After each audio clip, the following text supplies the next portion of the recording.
This podcast, brought to you by Anchor, is currently non-profit making and is based on the second edition coursebook on international history from 1870 to 1945 for Cambridge International AS Level History. Welcome to the first episode of Series 9, The League of Nations and International Relations in the 1930s. I'm going through the series much more quickly as I need to work on later series to keep up with my own study schedule. I'll go back to finish Series 7, Empire and the Emergence of World Powers, from 1870 to 1919 again when I have more time. This will most likely be in the Christmas holidays. In this episode, I'll be speaking about the Great Depression and its impacts. The Great Depression was most severe in Germany, as the economy was built on American loans.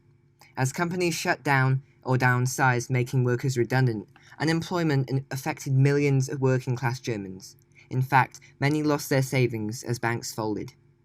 In the 1920s and even the mid-late 1910s, production had boomed for American companies, as European countries were relying on imports during and following the war. Thousands of Americans rushed to take advantage of the share market, and many used their life savings or borrowed money that they did not have to take advantage of the booming economy. However, by 1928, declining sales and falling profits resulted from overproduction in many American industries. Share prices on the New York Stock Exchange began to fall rapidly, and people rushed to sell their stocks. As a result, share prices plummeted over the next 3 weeks as an increasing number of stocks were sold. There were extremely serious economic and social effects of the Wall Street crash.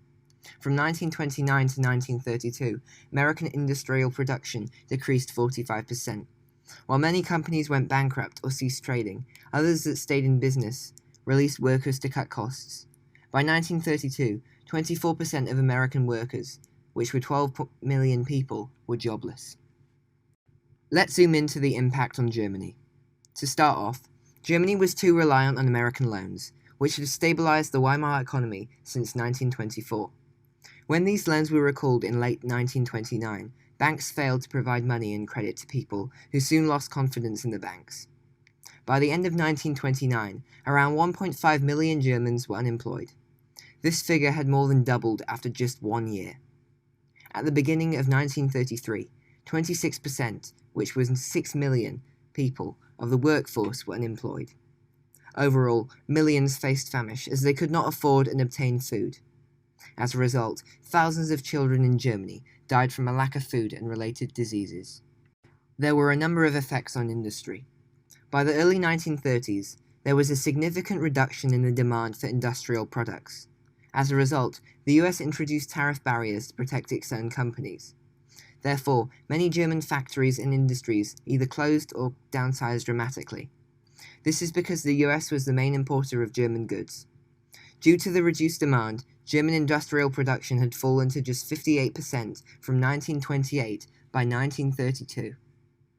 The Weimar government failed to solve the crisis. Many argue that they exacerbated it.